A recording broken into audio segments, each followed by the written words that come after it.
Yes, sir, ladies and gents.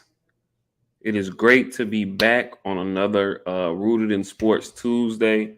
Really sorry about last week. Had a few things going on, a few, difficulties or whatever, but here I am, right back.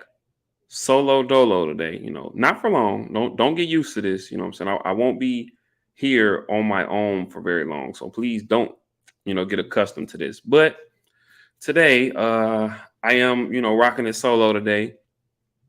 And I'm gonna keep it real short and sweet for you guys today. Obviously, as you can see, I'm on location. Once again, it seems like I'm never at home in my little podcast area. But hey, the show must go on. Duty calls. But I'm gonna keep it real short and sweet today. I'm gonna talk a little bit about Lamar Jackson and his situation. He released a long tweet yesterday, basically saying that he has requested a trade. Apparently, the Baltimore Ravens have known about this since March the 2nd. So they've known for about 3 weeks now. However, it's just now became kind of public news. So I'm going to talk about that a little bit. I'm going to give my thoughts on that. And then I'll probably get into a little bit of this NCAA tournament because y'all know I love my basketball dearly. So yeah, I'm gonna definitely get into this NCAA tournament, and yeah, man, I'm gonna keep it real short and sweet. So I won't be before you long, but once again, we gonna go ahead and get to work. So without any further ado, I'm gonna go ahead and play this lovely intro, and then we'll get to it, man. So stay tuned.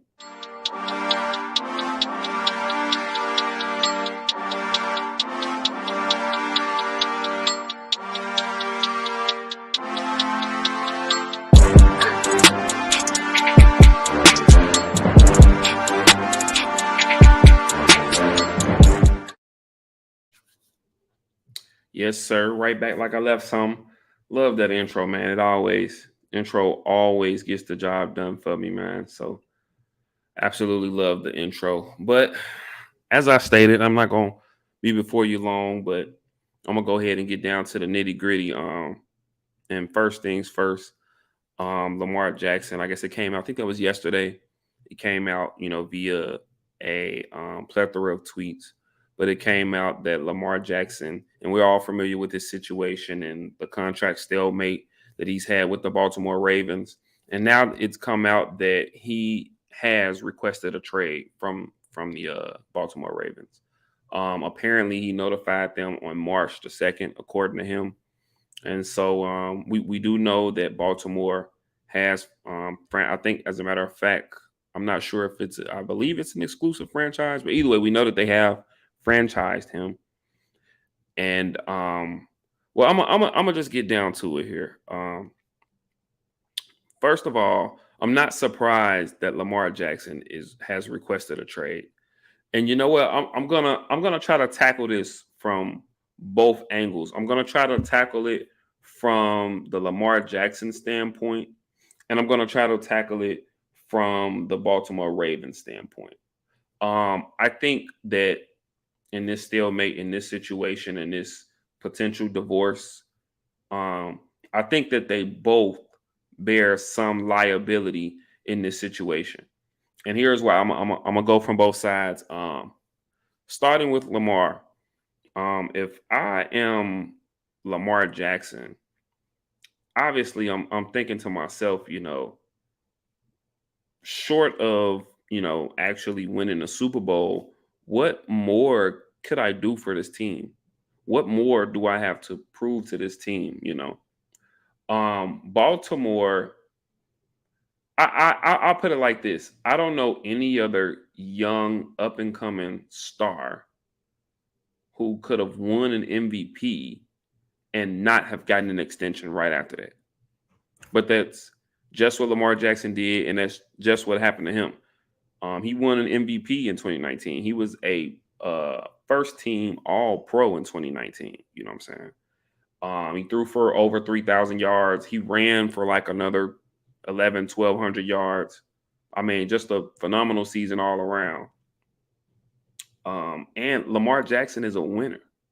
Like that's the thing that I try to get across to people.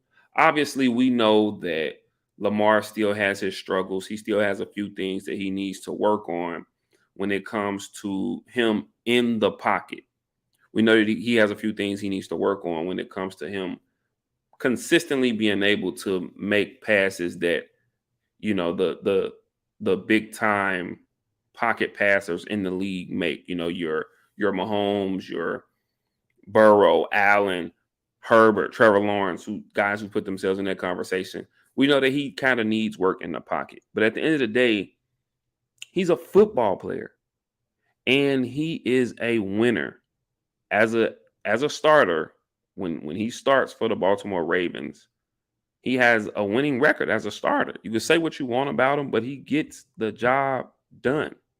And in a pretty phenomenal, fairly efficient manner. And then just look at the Baltimore Ravens without him. Look at what they are with Tyler Huntley. Look at last year, not this past season, but the 20, I guess that would be the 2021 season. I believe they started the season like 8-4.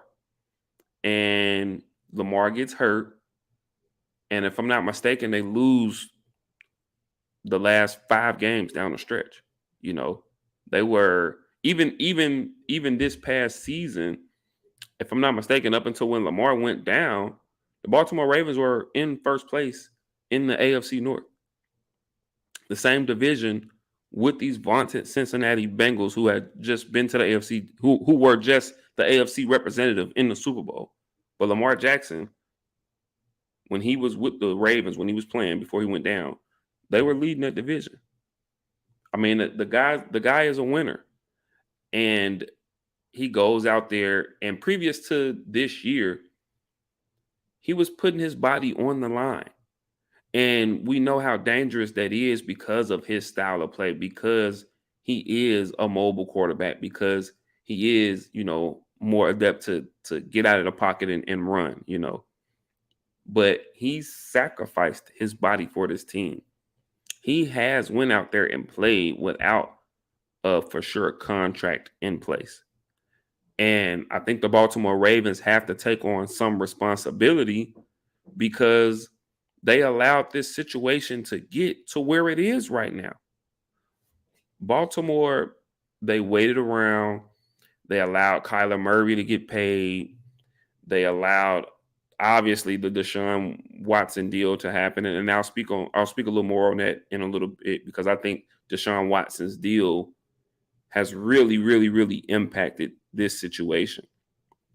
But even in the Kyler Murray sense, you've allowed a guy to get paid who has one playoff appearance to his name and a terrible playoff appearance at that, who doesn't have an MVP, who doesn't have a first team all pro, on his resume of yet. But you allow a franchise to pay that guy before you pay your own MVP, before you pay your own all pro, before you pay the face of your franchise. Because Lamar Jackson is big time. He's prime time. He is, when you think of the Ravens currently, you think of Lamar Jackson. That guy fills up seats. But yet you've played around and you've allowed this situation to just get out of hand. You've allowed Lamar to feel very, very disrespected, and rightfully so. I can't say that I disagree with the way he feels. And he absolutely deserves to be paid. Probably even more so than the 36.5 million or so that he'll get, that the franchise tag will he would come in with the franchise being franchise tagged. Although, just an aside, I obviously he's requested to be traded. If a trade doesn't happen, I seriously doubt he plays under that tag. So just a crazy situation altogether. With that being said, I want to kind of flip the script, and I want to look at it from the Baltimore Ravens point of view, from their ownership, from their GMs, the Baltimore Ravens brass. And they look at it, and I don't know. There's been some mixed reports. I guess Lamar Jackson hasn't necessarily confirmed this. However, multiple outlets, multiple credible, very well known um, NFL reporters or whatnot, NFL inside men, multiple people have reported that Lamar is seeking a contract in the same area or more than what Deshaun Watson received from the Cleveland Browns. Now, we all know the Cleveland Browns plunged with Deshaun Watson, a $230 million fully guaranteed contract. That is just absurd in NFL terms. We had never seen that before. They really set a precedent, especially for a guy who, don't get me wrong, I mean, on the field, he was, up until, and I won't necessarily speak on it, but up until the events occurred that were happening, off the field with Deshaun Watson, when he was on the field, minus this year when he came back for those 5 or 6 games. But when we last seen him on the field for the Houston Texans, he was, you can argue he was a top 5 quarterback at that time. Like Deshaun Watson is extremely talented. But had he earned $230 million guaranteed? Because I think if we look at their resumes, okay, obviously as a pure passer, maybe Deshaun Watson is better. Deshaun Watson isn't necessarily the runner that Lamar Jackson is out of the pocket, but he's fairly mobile himself. If you look at the teams, I mean, I would venture to say that, Lamar Jackson has been the more winning quarterback. His team has been the more winning team, The last we seen Deshaun Watson, and granted he was a little void of talent, but the last we seen Deshaun Watson in Houston, he had a phenomenal year, but it was for a 4-12 team. Lamar Jackson, once again, has never had a losing record, in his games and in the seasons that he's played. But with that being said, I think that Lamar Jackson has to realize that what we seen happen with Deshaun Watson is a little bit of an anomaly. I don't think, obviously, the quarterback market continues to increase and increase and increase, but I don't think that there is a team out there that's willing to give Lamar 230 or more $1 million fully guaranteed. I think the Cleveland Browns, and from what I hear, other owners are still upset at the Cleveland Browns, still upset at their owner because he ventured out there and took a chance and did this. I mean, forget resetting the market. He created a new market, and I don't know if he understood the ramifications of what that was. But getting back on topic, I just think Lamar Jackson, I think that if the reports are true about him wanting that 230 million fully guaranteed, I think that he's going to have to kind of humble himself a little bit, because no, I don't think there's an owner out there that's willing to take that type of plunge. And let's remember as well, on top of Lamar possibly wanting upwards of 200 and some odd $1 million in fully guaranteed money, with the type of franchise tag that the Baltimore Ravens have put on Lamar, I mean, he can't even, they're going to have to give compensation. Oh, well, what do you know? What do we have here? What's up, man? Surprise, surprise. What's going on, bro? Nothing much, man. I see you talking about Lamar Jackson. I said, let me go ahead and hop on this thing a week early. Uh-oh, watch out now. Well, look, always a pleasure. Always a wonderful affair to get you back in the mix, man. You know what I'm saying? And yeah, I was just kind of talking about Lamar Jackson, and I was just kind of saying, I was trying to take it from both points of views. Mhm. Obviously Lamar Jackson deserves to be paid. He has earned, top flight quarterback money. But I think that he's a little, if reports are true, and if he is looking for the 230 or more guaranteed money, similar to what Deshaun Watson got, I Mhm. think that he's a little bit delusional. I don't think Delusional. there's a owner in the league that's going to agree to that and send 2 first round picks to the Baltimore Ravens. Because you're literally mortgaging your future if you do that. Your cap goes through the roof. So now we're talking about he has to go to a ready-made team that already has the pieces there, and they could just insert him. And once again, you mortgage your future because you're giving up your next 2 first-round picks in case things go awry. So I mean, I don't know. I'm really like 50-50. I can't even pick a side on this whole thing. But what do you think about Lamar Jackson asking for this trade? I think it's kind of been in the works for a long time. Obviously, it's been a contract dispute between him and the Baltimore Ravens for, I want to say, the better part of the last 2 years, and I want to say he turned the contract down. I want to say it was Real about real 130. quick, real quick, not to cut you off, but you're kind of going in and out a little bit. I don't Can you know. I don't know can you what. hear me? Yeah, it's kind of scratchy, so it's kind of cutting you off a little bit. And I want you Okay. to I want them to hear you fully. Okay. Can you hear me now? Yeah, go. Yeah. It's just a little. I don't know what's going on, but go ahead. Go ahead. Okay. All right. Yeah, we gonna work through this thing. Well, you hear me good now? It's still sounding the same. Hey, It's how just about see if you can drop out drop and out drop real again. quick and come back in. Yeah. Perfect. Okay, I'll do that. Word. Sorry about that, guys.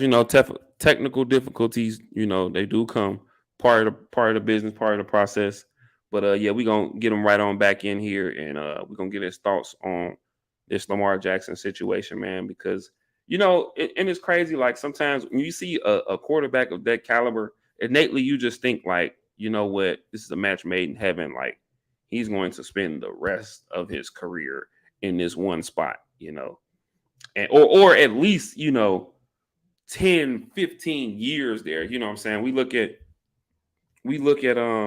obviously like a guy like Aaron Rodgers who's on the move, and we think to ourselves like, man, he's a he'll always be like a Packer for life.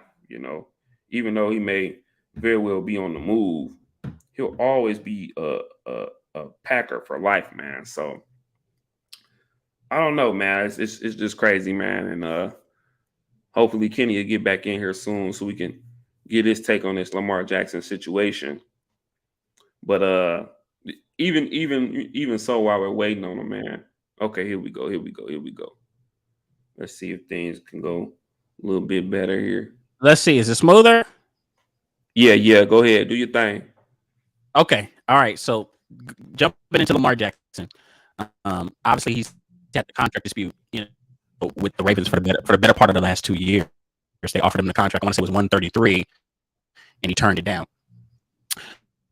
That being said, I think let's go ahead and get this out of the way. He should have had an agent. Oh He yeah, absolutely. and people want to use The, like the deal might be done already if he has one. a deal be done already. And here's the thing: everybody wants to use, like, I've heard some people try to compare him to Laramie Tunsil, the left tackle for the Houston Hmm. Texans. He's a left tackle. Quarterback is one of, especially at this point after the Patrick Mahomes deal, is one of the most valuable positions in sports now. Yeah, So you need to have somebody that's well nuanced in negotiations and strategies and different tactics that are able to get you the money that you want. absolutely. As much as I think Lamar's very sharp. I think he's he's an intelligent young man, and I think that he does have a bit. He does have a business sense to him. But this is just a Yeah. different level of negotiation. And when you look at the Deshaun Watson deal, to tell you the truth, his fucking agent was in his motherfucking bag when he got Deshaun Watson that deal. That was he literally think I want you especially after what happened with Deshaun. Like that's what I'm saying. Like that. That's what agents do. Sometimes you have to let people. When we think of people in different professions, there's a reason why they do what they do.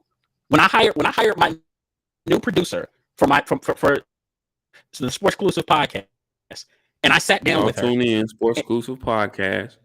Yeah, not the plug, but just an example. And we sat down, and she started giving me recommendations and you can do this and add this to this. I said in my head, oh, this is what a producer does. This is what I'm paying her for. Right. Because she can give me, she sees things from a different lens that I don't. Let's look at it, and now we have to look at it from an agent sense. Once again, it's certain things about that realm that he just doesn't know, and that's the reason why he doesn't have a contract. So now where he's at right now, and he's going to have to humble himself as far as what he's demanding. I think what he should do is he should lower the amount of money that he wants, because at this point it's about getting a trade done and making yourself more attractive. You're not going to get fucking $230 million. Nobody's going to follow and do what the Browns did. Exactly. Now what you can do is you can ask for about 40, but you ask for 40 for about 3 years. You lowered I don't know if do you think, on the flip side, do you think the Ravens are willing to do that? Do you think the Ravens are willing to go, or even Lamar for that sense? You know what I'm saying? I think his relationship with the Ravens is over. I'm talking about his relationship with other teams. Let's say Lamar comes out and says, you know what? I'm asking for $40 million per year for 3 years. Some team will be like, okay, we'll fucking take that. Because here's the thing. If you negotiate a smaller year to year, but you do it for less years, then you can get back in the market a little bit faster. But right now, you're not going to reset the market and ask the team to give up 2 first-round picks. That's asinine. Agreed. But then I guess on the flip side to that, for another team, if you can't lock him up for maybe that 5 to 6 years, now you're looking at possibly being right back at the drawing board again. Now you're legit going to be paying him. We're going to be right back in this situation sooner than you probably would have wanted to. And if you're talking about a smaller deal, in order for a team to be successful, now, and I kind of alluded to this earlier, now you're talking about him going to a team where the pieces are already there, and they just need to insert him. You know what I'm saying? He couldn't do that going to. I mean, I don't know. I can't think of no cellar dweller right now, but he couldn't do that just going to some generic team and then thinking, and them thinking, okay, well, we're going to win. Like he's going to have to go to a pretty ready-made situation where they can just insert him and they're instantly a contender. Otherwise, you paid him this money for nothing and you're right back to the drawing board. And I agree, and that's why I'm interested to see how things are going to play out, because, and I want to hear more about what he's actually asking for. Because the consensus is he wants the Deshaun Watson deal. To me, he should be looking at either one or two things. He should be looking, and this is going to sound insulting, but you should be looking to get something in like Kyler Murray. Kyler Murray, which to I mentioned me, which to me is Lamar's real value. Kyler Murray's not worth that. Kyler Murray's like a $35 million. Okay, that's what I was going to say. Just to be clear, you just for people, just to be clear, you saying that just means that they overvalued Kyler, not that Lamar is on the same level. I sit on this. Deshaun Watson and Kyler Murray contracts completely fucked the market up. They've destroyed the market. Absolutely. Because now people are going to look up and they're going to be like, and here's the thing. And I you guys know I love Deshaun Watson, but I'm going to be critical of him because he's very talented. Deshaun Watson's the reason why Dak Prescott got paid $40 million. He got a $39 million contract. Was he? He got paid. Okay, when when we remember going into the 2021 season, remember the Texans before he got into that trouble, they had just given him an extension, and they increased his year to $39 million. Mm-hmm. Okay. And this was right. So, and this was after Patrick Mahomes reset the market. So no one was going to get what Patrick Mahomes got because obviously he had just won a championship. But so Dak Prescott goes to the board, and it's time, and obviously Dallas didn't pay him in 2020, and he's like, "Well, I've done just as much, if not more, than Deshaun Watson, so I'm getting more," and he got $40 million. So what happens is when you give quarterbacks who are relatively unproven big money, now you have guys that have done just as much, if not more, can ask for that same money.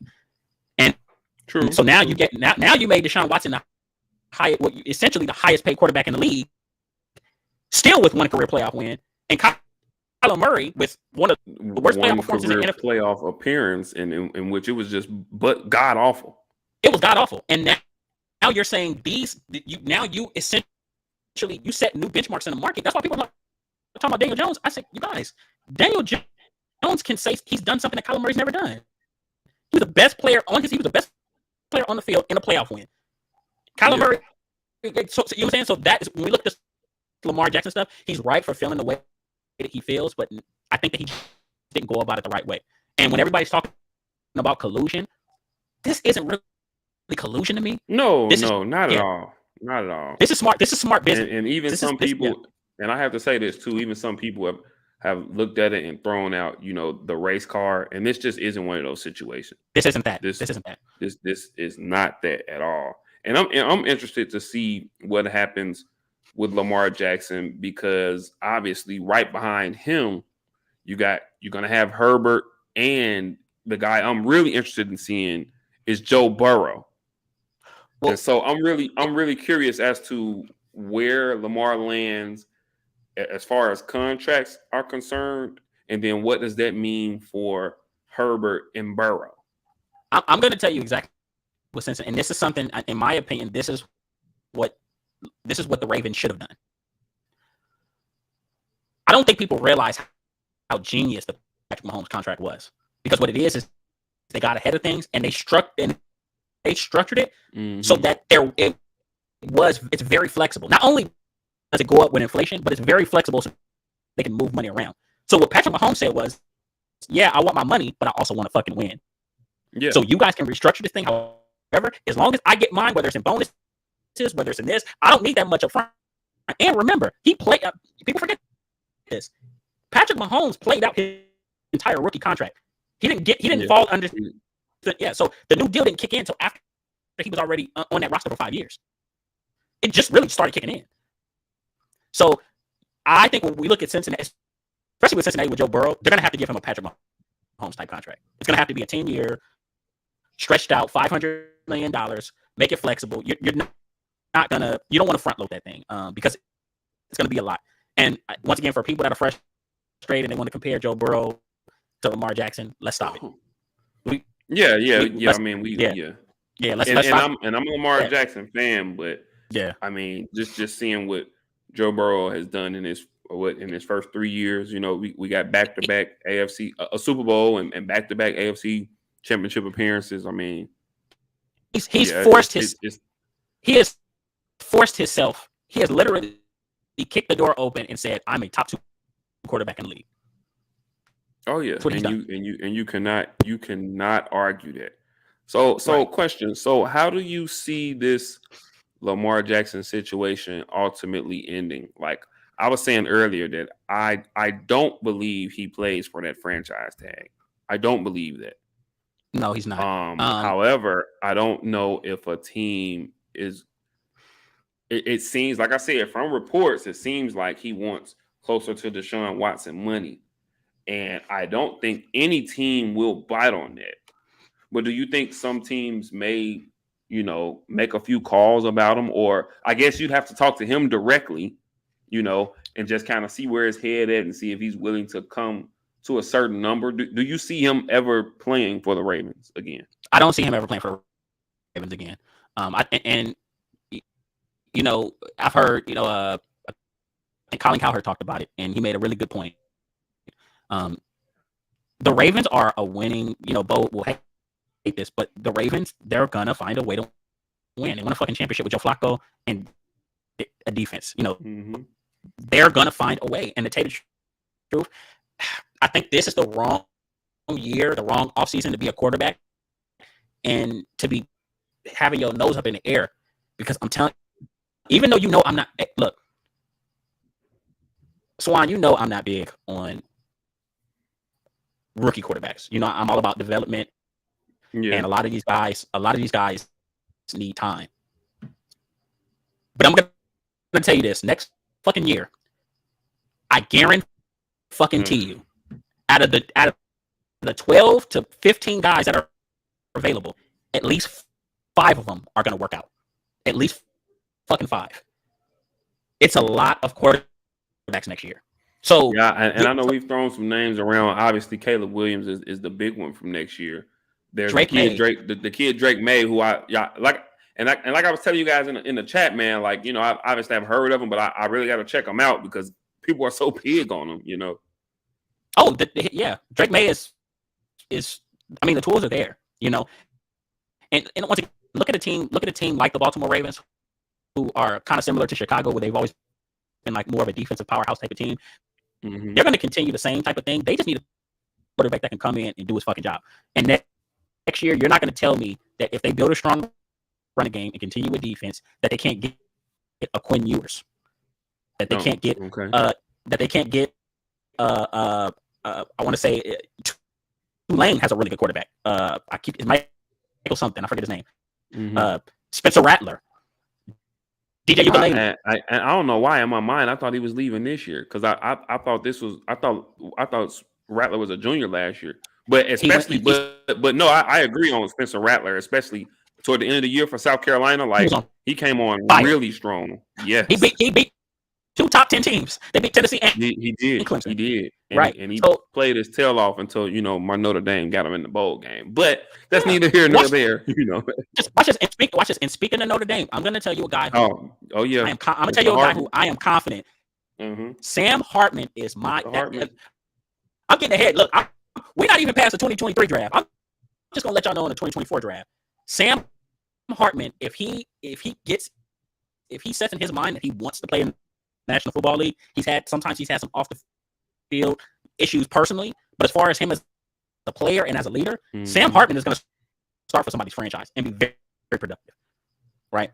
So he was the ACC's. I want to say he was the leading passer in the ACC last year. Sam Hartman is like that. He has starting experience. He just transferred to Notre Dame, for this upcoming season.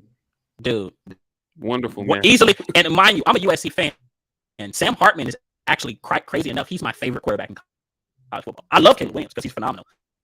But Sam Hartman, I just love what he represents. Been through a lot of stuff, leadership. Like, he's just a tough, hard-nosed guy. But that's neither here nor there. Back to Lamar Jackson. He's going to have to temper his expectations as far as the money that he wants. And he's going to have to be very flexible to make himself more attractive.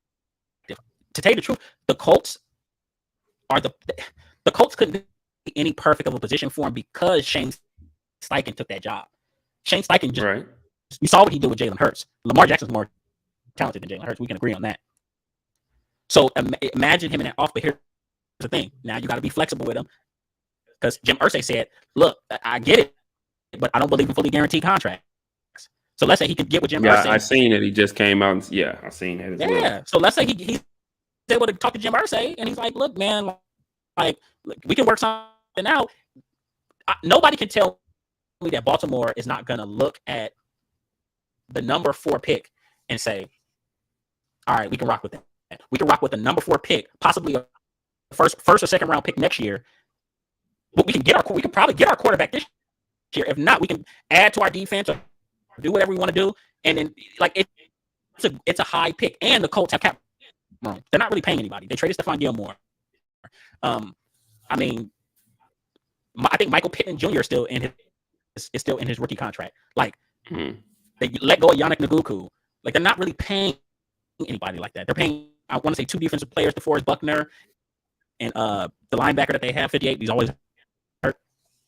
So I think that's the ideal are pop. We keep hearing New England. New England has the cap room, but it just, to me, I'm not used to seeing. We've never seen New England make a sexy move like that.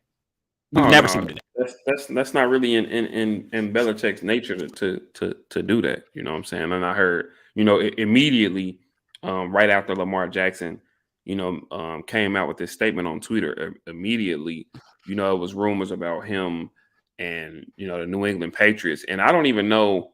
Like, crazy enough, and not that Lamar is a problem in the locker room, but I'm just not even sure about the fit culturally. You know what I'm saying? Like, I'm not even sure, if Lamar is willing to be coached in that manner that comes with a Bill Belichick coach team. Well, apparently Bill Belichick is very fond of him. That's what I've heard and I've read. Done some research myself, but apparently Bill Belichick is fond of Lamar Jackson as a player and as a person. I don't have doubts about Lamar Jackson. I know I was able to come in contact with people that know his family. Some people from Florida that know his family and know him, and he's a very he's a good young man. Like, he's not a knucklehead, so I think that he'll be able to fit in with the coach. I believe that you can tell that. Yeah, you can. So he's very humble in that way. I don't think he's an arrogant. Like, I'll tell you this: if Cam can have a good relationship with Bill Belichick, I think Lamar Jackson very much so can. And Cam Newton, I mean, we don't even get me started on him. But those are the two teams that are fit. It has to be somebody that has cap room, and it has to be something that could be a scheme fit. Bill O'Brien would be a godsend for Lamar Jackson. He'd be like, man, I ain't never seen no offense like this. Bill O'Brien's a good coach to me. Yeah.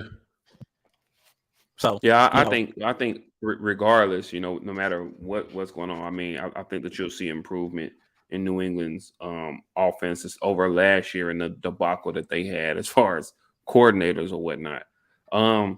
I was thinking for him, and I guess they kind of came out and said that they aren't interesting, but I was thinking, Washington. I thought that could be a really nice landing spot for him. And then they have the go ahead. I was gonna say I was trying to joggle my mind. Washington was the first team that came to mind. But I mean, I guess beyond that, crazy enough, and I know they would not. They just got this number one pick. They wouldn't come off of it. But I thought about Carolina as well. Especially seeing how they made some sneaky moves. You know what I'm saying? I like the DJ Chark pickup. I like the Adam Thielen, pickup just from a veteran, just having that veteran wide receiver. But obviously they're not going to do that. Obviously they're going to go ahead with Stroud or Bryce, whichever one. I think they love CJ Stroud. I think they fall in love with him. They know that they want him. I don't see the first. Yeah, I've heard that Frank Reich likes Stroud, but I guess the owner likes Bryce Young or something. Obviously at Stroud's pro day, I mean they were all over him. So, well, Frank Reich and Josh McCown, who's the quarterback coach, love CJ Stroud, and I just think he's the perfect fit. He has the prototypical size. He can make all throws, and he's once again, we can go on and on about what he did in that Georgia game to show that, I am that type of guy. And I think the first two picks are just perfect. I think it's perfect. Like, it's perfect fits. I love CJ Stroud in Carolina. I think it's going to be a great adjustment. They have a nice little core there. Miles Sanders at running back. We just mentioned the receivers. Yeah, I forgot about that one too. Mm-hmm. Right. Hayden Hurst, whose arrow is trending upward. He's playing some of his best ball of his career. And then we look at Houston at number 2. I think that it's going to be a perfect offense. I know they got one of the offensive assistants from San Francisco, D'Amico Ryans, brought him with him. So you're going to see a Kyle Shanahan type offense that puts more emphasis on running the ball, and that's going to protect Bryce Young as far as not putting him on at risk too much to get hit and get hurt. Even though I think he's going to be okay regardless. So I like the first two picks, but I think the Colts are open to figuring some things out. We'd have to look at. I'll tell you, there's a possibility. Is also the Raiders, because the Raiders are looking at moving off of. They're looking at moving. Oh no. Okay, I'm thinking myself. But no, I think the Raiders. I forgot where the Colts are 4, if I'm not mistaken. The Colts are 4. The Colts are 4. And who's 3? I think the Three, Colts are 4. three is Seattle three. 3? Three is Arizona. 3 is Okay, so Arizona. Colts three is 4. Seattle's like 5 or something. Seattle's 5. Detroit 6. I don't know, man. I guess it's tough. I said the Raiders, but I mean, they got Jimmy Garoppolo. Maybe Tennessee. If they want to move off Ryan Tannehill. I mean, but they still. I and they're trying to move off Derrick. No, stop it. No. I mean, from a standpoint of they still might be trying to see what they got. I mean, I obviously he wasn't ready last year, but we knew that when they drafted him, he was going to be a project. He was, we knew he was a couple years away when they drafted him. I mean, I don't know if they, we were back in just yet. I genuinely think he had his chance to show whether he was going to be the future guy. Don't be surprised if they take, I've seen some mocks where they're taking Will Levis, or they're taking an Tennessee. Yeah, I've seen some mocks where Tennessee's trading up, and it's not out of the realm of possibility. Ryan Tannehill is going to be 35, so it's like when you look at stuff like that, like I think we forget, like quarterback is you get so few opportunities, and Malik Willis had the back half of the 2022 season to show that, I can be the guy, and he played terrible, But I think that's my thing though. I think that they didn't expect that. He had a game where he only threw like 6 passes or something. Like I think that they obviously drafted him, and we all said this. He's a project. I don't think that they expected him to be. I think it just would have been a plus if he was any resemblance of okay. But I just don't know. Like I don't know. I mean, I just think. You spent I think that was the second round. Was he 69th? I think he got 69. He's a third round pick. Hey, look, maybe so. He's in the same position that Matt Corral is. You remember how Matt Corral was a hot name coming out of Ole Miss, and people was like, Matt Corral's going to be a first round pick. He went third round, and now Matt Corral is on the trade block. Like it happens. Coming out of high school, they thought he was just going to be the ish. And to tell you the truth, Matt Corral actually played some good ball towards the end of his tenure at Ole Miss, under Lane Kiffin. But it just you get so few opportunities. And right now, like I said, with next year's draft coming, Malik Willis had his chance. And once again, now here's the thing: maybe he lucks up and they don't draft a quarterback this year, and something happens and he gets another shot. But if let's say Ryan Tannehill stays healthy, it's a wrap, and they're gonna draft somebody, right? They're not gonna sit on next year. Ryan Tannehill. Yeah, they're gonna draft somebody either this year or next year. It's going to happen because Ryan Tannehill's 35. He's not great. So, but like I said, we can go on and on. But as far as Lamar Jackson goes, he's going to have to humble himself. He's going to have to be flexible about what he wants. And, that's what happens. That's the cost of doing business. When you want to cut corners and you want to do things a certain type of way, especially for the current quarterback market, and you want to do it with no fucking agent, good luck. Yeah. So he's gonna get paid, but I think he's gonna have to take significantly. Let me stop saying not significantly, substantially less money than the hell he wants to take. I agree. He's gonna have to come off that number, and like I said earlier, I don't see him playing under that franchise tag. So I don't know if he truly wants to get out of Baltimore. Then that's just the only way. He's gonna have to come off of that number. Otherwise, he's gonna be like the Ravens have all leverage. All leverage. If he sits out this year, they can re-franchise tag him again for the same number. Like, yeah, he's gonna have to come down. He's gonna have to humble himself, man. Yeah, but man, I'm happy you was able to jump in, man. I was gonna talk a little bit of NCAA tournament. I don't know if you. Well, first of all, I'm in San Diego, and I'm hoping. Look, I'm like, look. I said I'm trying to have a fun ass summer. San Diego State, fuck around and win. Come, do me a favor. It's gonna be crazy around here.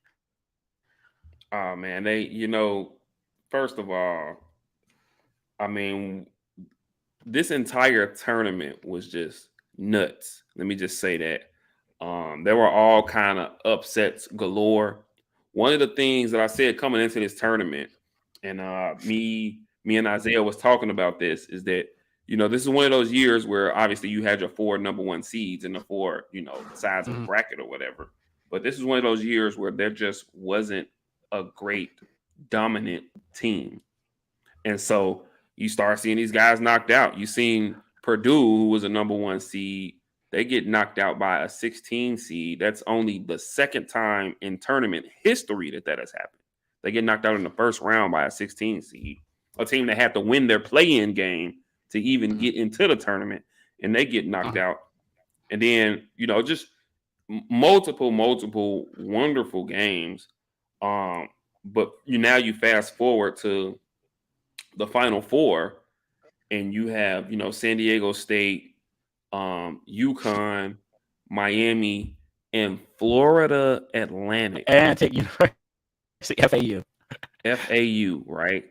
And just to give a little background, just to show how nuts this Final Four is, right? To have these four teams, obviously Connecticut, UConn is the only team in the Final Four to have ever won a championship before. The Yeah, only no, team everyone else is uncharted to territory. have ever, yeah, they're the only Is it? team in the Final Four that's ever been Is there. this? Is this San Diego State's first Final Four appearance? This is their first Final Four appearance. None of the other three teams have ever made the Final Ever. Four. Final In Four. fact, Florida Atlantic, to show you Has never. how nuts it is that they got all the way to the Final Four. Florida Atlantic had never even won a tournament game until this year. That's Florida Atlantic, madness. in their history, right? They became a Division One level school in 1993. They had one NCAA tournament appearance in their Appearance. school history until this year. That's Like okay. So I okay. can So bear, I can't if I'm being honest, I can't even name a single player on their player on that team. team. This entire Final Four You might don't know. have one or two NBA prospects, and even those guys are like late, Second round mid, picks. yeah. Like even none of those guys are lottery guys. You know what I'm saying? Like, but with that being said, I still think that this is going to be a very entertaining Final Four. One of these teams, what I think San Diego State plays, Florida Atlantic. One of those teams are going to get to the championship. So And okay, then you let got me ask you this. UConn and Miami on the other bracket. So let me ask you, and everyone's favoring UConn. So let me ask you this: is it really that there wasn't one standout dominant team, or because we've had this conversation before, we talked about this last year, or is disparity just disappearing in college basketball? Because the last 2 to 3 years, we've seen these smaller teams like show the fuck up. Like it's become more and more prevalent in March Madness to see these smaller teams like that nobody would have thought beat these. So that's what I think. I think disparity is disappearing as much as there's not any one dominant team. But you can tell me what you think. So I'll say a couple things to that. I think both of those are really great points. I'll say this when it comes to like the mid majors, like when it comes to these mid major schools or maybe these Division two schools, so to speak. A lot of times the guard play is really the same. A lot of times the only difference Yeah, between a mid-major guard or a Division two guard and say a high major Division one guard is size. probably just size. And Right. so when you take that into account, that the skill level, and obviously you have your anomalies, you know what I'm saying? You have like your Derrick Roses, your John Walls, your Dame Lillards, your stuff like you have Jameer those Nelson. guys. Stop it. You have those guys, and even the last two I mentioned, Lillard and Curry, they went to mid majors. But Right. you have those guys who are, just special. But Right. for the most part, the guards are really the same. They're just, they might be a little bigger at the high Division one level. So when you get into the tournament, and you have these kids playing against each other. Not only are you really kind of as guards run the tournament. Like let's be real. Like Sure. guards control the tournament. If you can control the game, guards control the game. If you control the game, you can, guards control the tournament. And so now you really got guards who are kind of on the same level. And this high major guard, he's probably there. He's probably looking to be one and done and get gone. He's probably some really freakishly talented athletic freshman. This mid-major team, you got this talented guard who's a junior or a senior, so he's very experienced and he's not scared of the moment or not scared to go against anyone Right. because he has experience on his side. And then the Right. second thing that I think is huge is a transfer portal, man. Like since COVID, they've changed the rules about kids transferring. And now, it used to be back in the day, if you transfer, you were sitting out that year, point blank, period. Now And you're having because of guys. COVID, guys You're are having guys like from these big programs. you got guys getting a fifth and sixth seat year, you know what I'm saying? A post grad year or whatever, Drew and Timmy. Drew Timmy, So now it's like with the transfer portal, like guys are just up and leaving at the drop of a dime and they can play, right away. So you might have a guy who was previously at Kentucky or North Carolina or Duke or whatever, but maybe he wasn't necessarily getting the time that he thought or getting the opportunity that he thought he should. So he transfers and now he's at a Kent State or a Florida Atlantic And he's or and he's the motherfucking man. and he has a different opportunity and he's able to show up, man. So I really think that's what's causing a lot of the hoopla in the tournament because like this year, if UConn doesn't win, if one of the other three teams win, this would be the third time in 4 years that a team that had never won a championship before wins a championship. A few years back, Virginia did. 2 years ago, Baylor did. Right. So this would be last year. Kansas won. If one of those, if San Diego State, Florida Atlantic, Miami, one of those teams win, this would be the third time in 4 years that a team who had never won a championship wins it. But correct me if I'm wrong. And once again, you made some really good points, especially talking about the transfer portal, which I think we can apply to college sports as a whole. Right? Yeah, it's changed the entire trajectory of things. Would it be fair to say, because I look at a team like San Diego State, I'm stuck on them. Mm-hmm. I feel like a lot of their players are homegrown. Like they've gotten a lot of local guys and they've just coached them the fuck up. Yeah. Whereas you're seeing, sure. so like I feel like some of these programs, you're just seeing it's almost like these mid-majors or these smaller schools have woke up and they're like, yo, like we can fucking play with Duke and we could play with North Carolina. We could play with Kansas. We can play with these guys. And maybe they've just made a few adjustments. Because, I mean, dude, I watched some of that San Diego State-Alabama game. They choked them. They put a fucking chokehold on that shit. And mind you now, Alabama has a lottery pick. Right. Like Brandon Miller, I think is probably going to be Number two. he's going to be probably the third pick in the draft. I think he has just in case as anybody to go right after Wamba Yamba and Scoot Henderson. He's probably going to be the third. And the kid's phenomenal. Right. But I think he was like 4 of 18 or something in that game. Like they did it. And I know he was supposedly battling a little injury or whatever. Injuries, but they did a really good job on him. And then this San Diego State team, like you said, heavy California influence. A lot of those guys are from California. And you got a lot of juniors and seniors. Seniors, right? They've been there. You got some experienced guys there, and they're gonna fight. You're not just gonna those guys have been through the battles. They've been in those tough moments. San Diego State is a team that, they may not, be getting far, but they have been to the tournament, fairly regularly. Like right. Scare those guys. You know what I'm saying?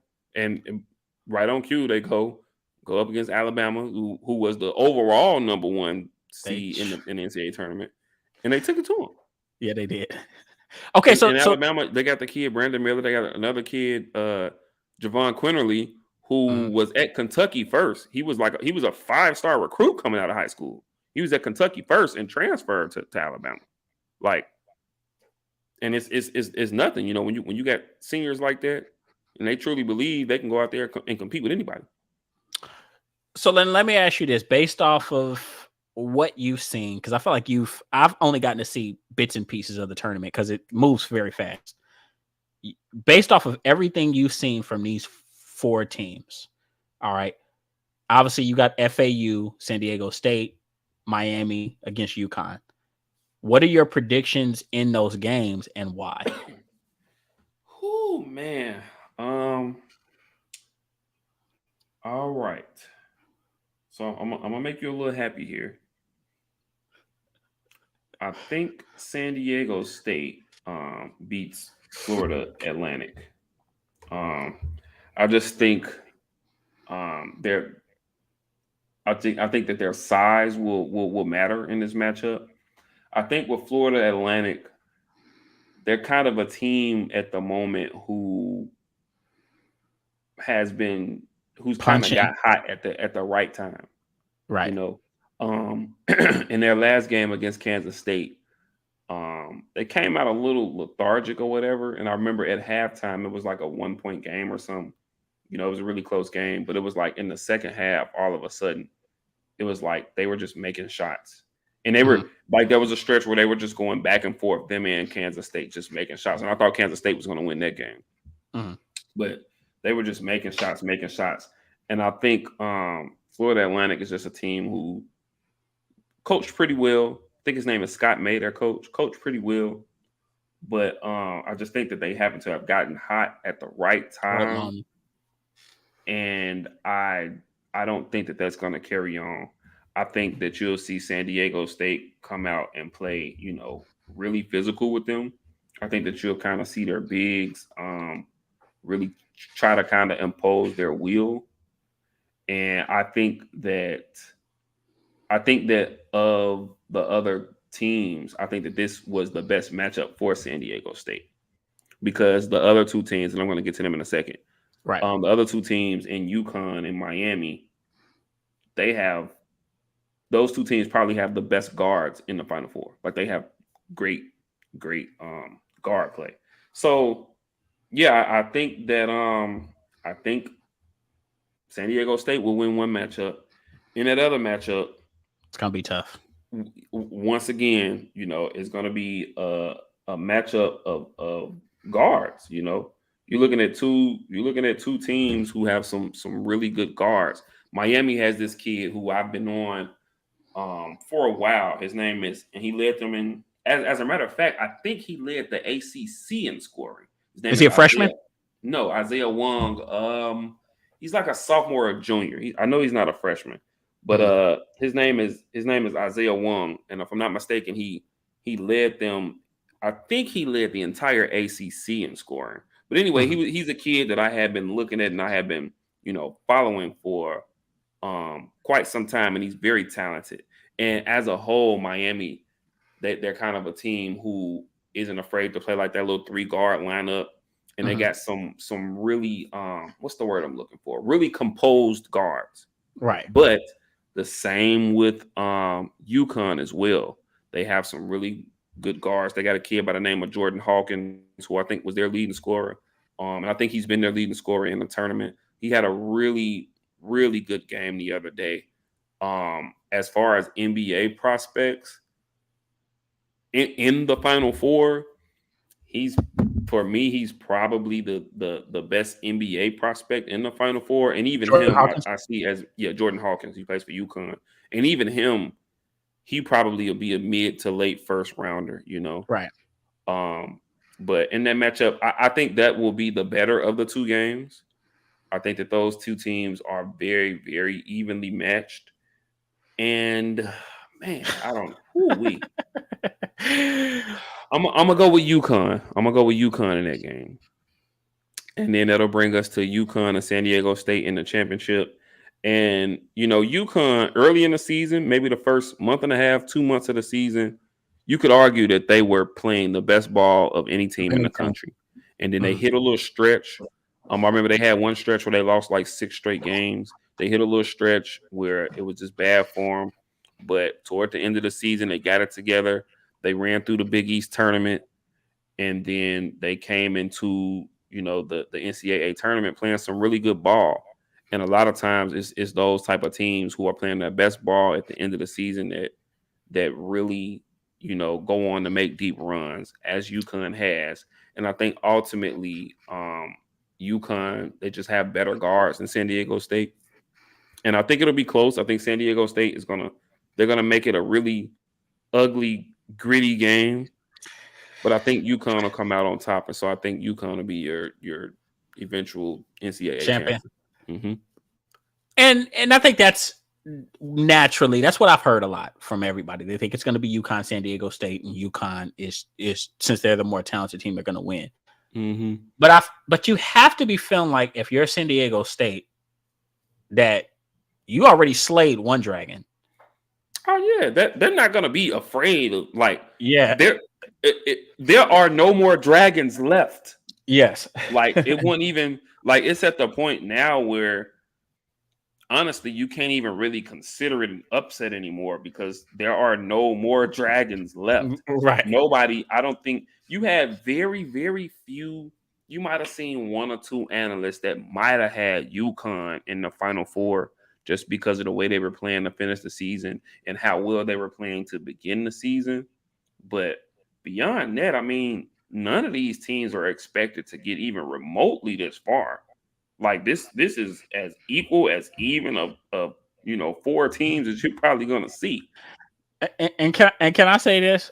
I want to give a shout out to that one person in an abandoned warehouse in fucking Arkansas or Alaska or something like that, whose Mm-hmm. bracket is still who, who Who who predicted that one guy, right? who Like I said, in predicted this crazy ass Final Four teams?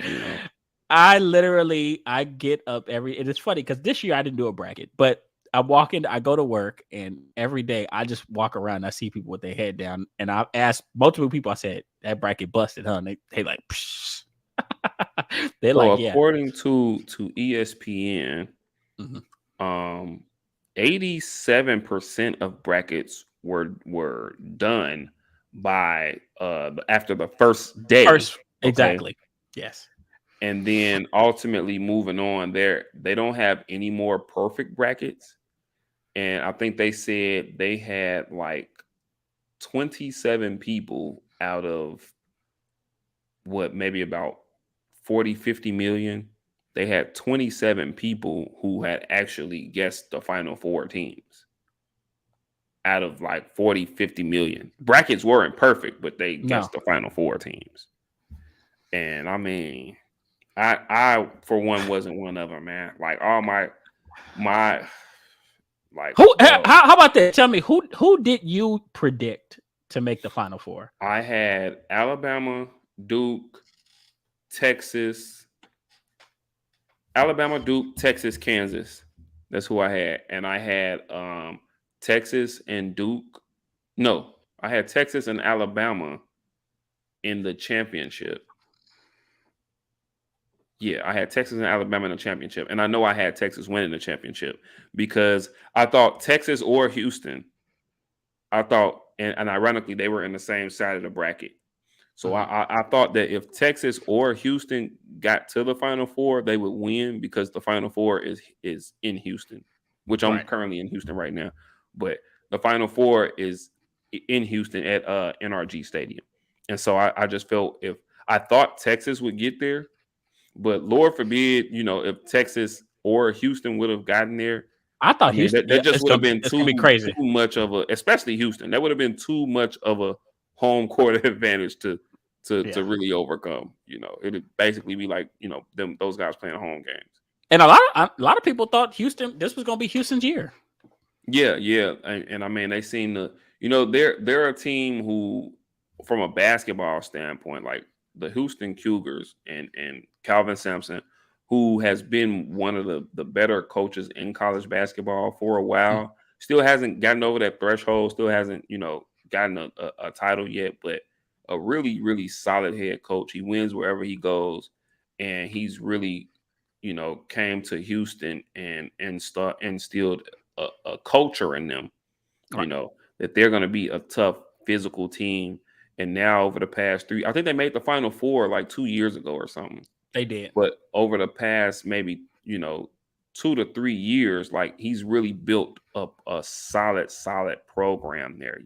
It's still hard for him to recruit in Texas because most of the basketball guys they normally go to the The Longhorns, so he's able yeah. to maybe recruit like right out of Houston. But as far as the rest of Texas, a lot of them go to the Longhorns. But yeah, man. I mean, I thought if Houston or Texas could get there, one of them would win because it'd be kind of a home court advantage for them.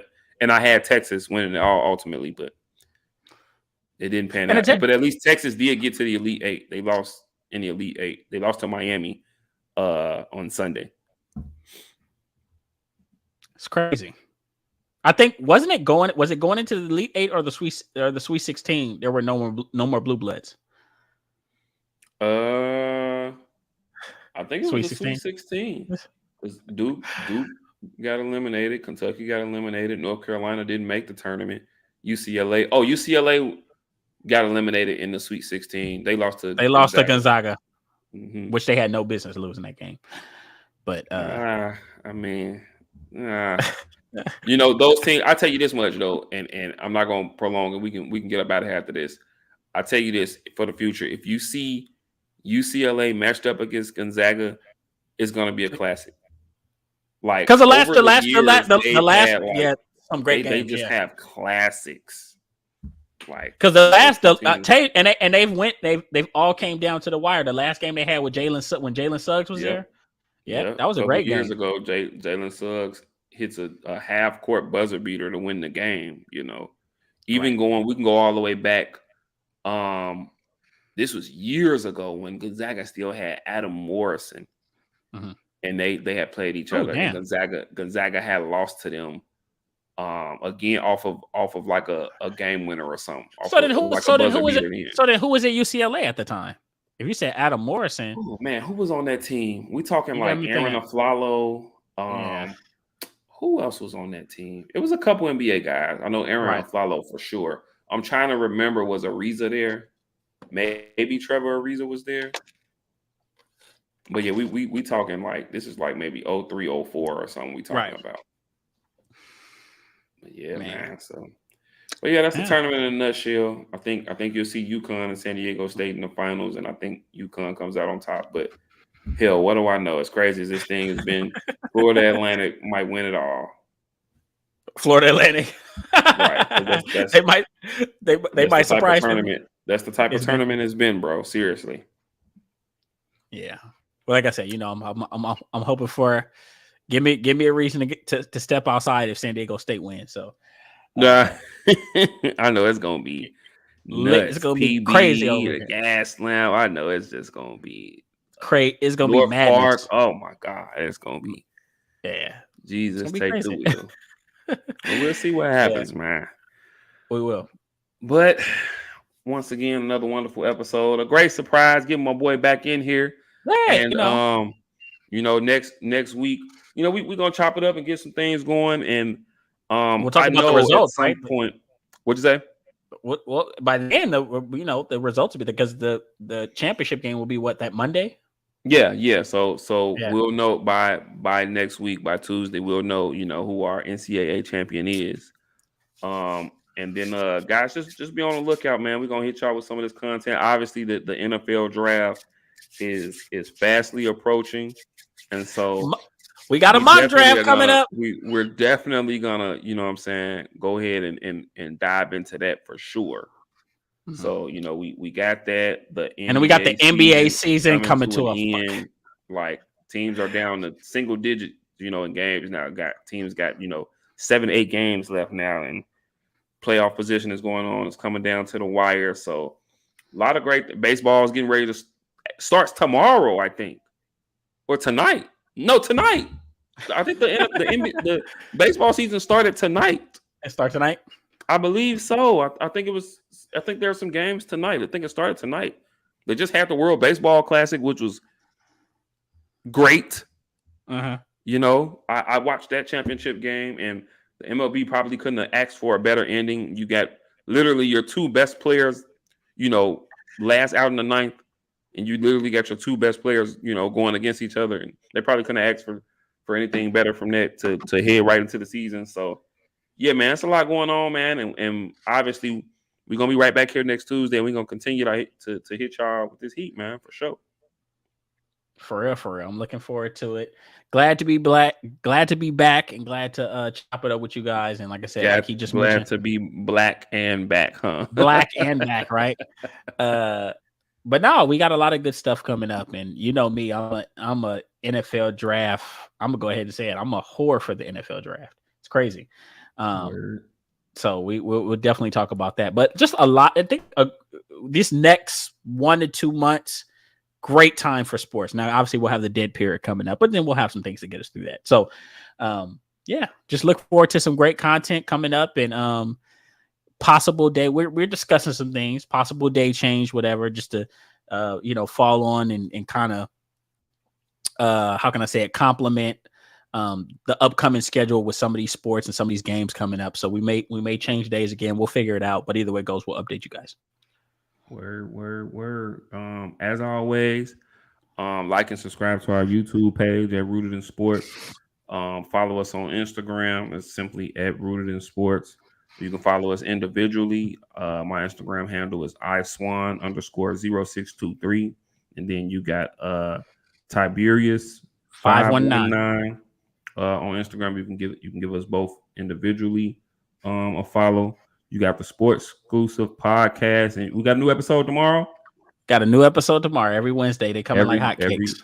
Every Wednesday they coming for you. So obviously, like and subscribe to that. The sports exclusive podcast. Been putting out wonderful content, bro, and definitely proud of you and of the work you've been doing. I see you got. I don't know if it's tomorrow's episode with the little girl with the jujitsu, the girl, the jujitsu princess. Yeah, tomorrow's episode. That is tomorrow's episode. It's releasing. It's a 5 or 6 year old girl, and she is just you're watching her perform jujitsu, and you think you were watching an adult because she's just so technical. So I had an interview with her and her mother. Very fun. Very fun episode. She's kind of made herself, kind of a social media, sensation. Yeah, y'all definitely just tune in tomorrow and check that out, man. The boy been putting out phenomenal content, man, and yeah, man, we're gonna be right back here next week like we left some, Most definitely. Word, and just like that, we're gonna go ahead and get out your way. Much love, God bless, and we will see y'all next week.